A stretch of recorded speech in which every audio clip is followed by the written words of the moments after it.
is full. The beast will be unstoppable.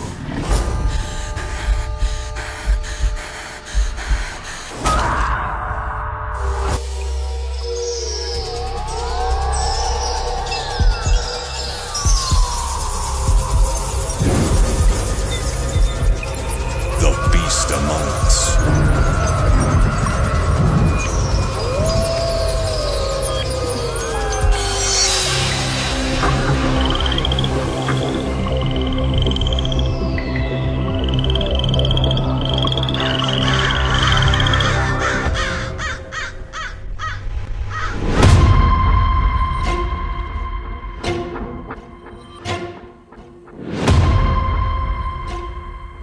On May 1st, 1601, Lord Christopher, who is a 45-year-old White Fleet captain of the Spessian Navy, set sail with the biggest ship in Spesso called the Great Jonah, with the hopes of finding a direct route to the trade land from West Spesso.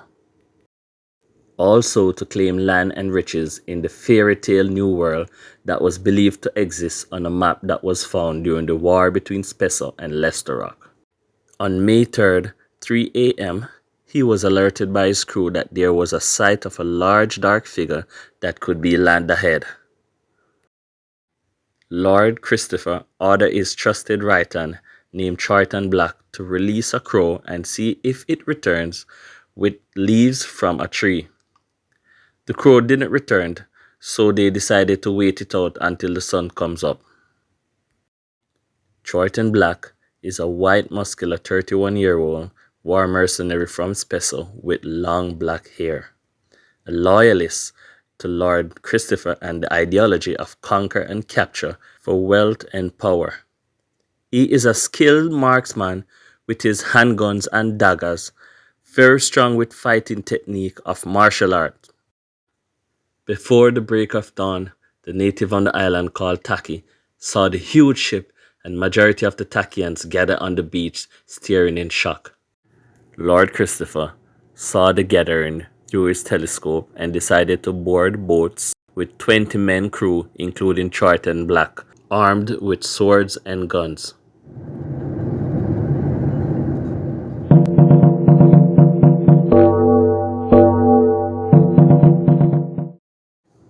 On seeing the smaller vessels coming slowly to land, the Takians sounded their war cry, and archers started shooting bows at them.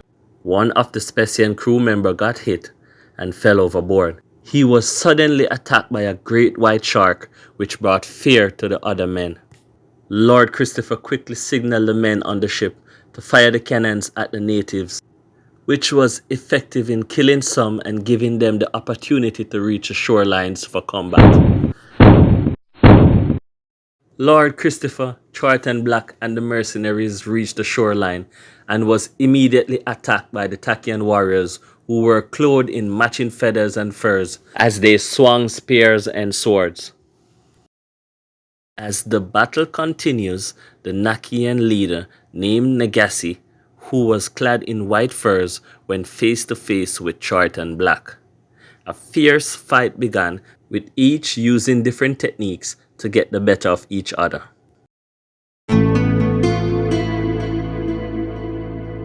After a very intense battle, Negasi got fatigued, and Charlton Black got the opportunity to pierce his heart and then cut off his head. He then proceeded to raise it up on a stake in the sand for all to see. Seeing this, the remaining Takian warriors surrendered and were put in chains, then beaten. In a tree nearby, Edwin, the 20-year-old son of tribe chief Negasi, hid and watched when all those events took place and stared in disbelief at his father's head on a stake dripping blood. The outsiders started burning the village and capturing Takians for slavery.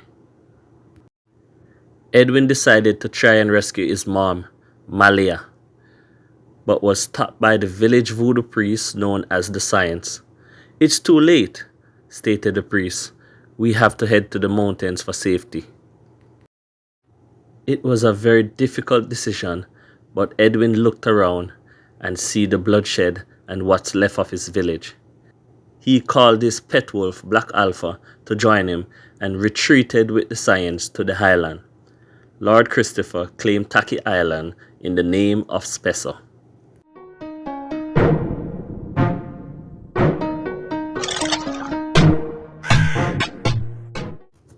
After the gruesome battle, a lady guest by the name of Alondra, a beautiful blue-eyed, blonde-hair, white 24-year-old woman, came to shore on a boat from the ship the Great Jonah. She was very upset with the way Lord Christopher was treating the woman and kids. "If you continue venting, your head will be on a stake," shouted Lord Christopher. With that threat, she then realized that her life wasn't safe and decided that she would have to assassinate Lord Christopher to make it back home to Spessa. Later that day, after having a victory feast, Alondra apologizes to Lord Christopher with the intention of seducing him for the assassination plan. Lord Christopher invites her to his tent and started kissing her. They slowly undress each other when Alondra got the perfect opportunity to pick up a knife and stab him in the neck. With the knife stuck in his neck, Lord Christopher attacked Alondra and hit her flying out of the tent. Alondra got up and ran as fast as she could through the bushes. Triton found Lord Christopher, who was losing blood, and called for the ship doctor, Dr. Sergio. Very upset, Triton led a search party to find Alondra, but had to make a detour when they came upon a huge anaconda snake. With total darkness in the thick forest, he called off the search and returned to base to Lord Christopher, whose voice box was damaged, so he is now speechless. When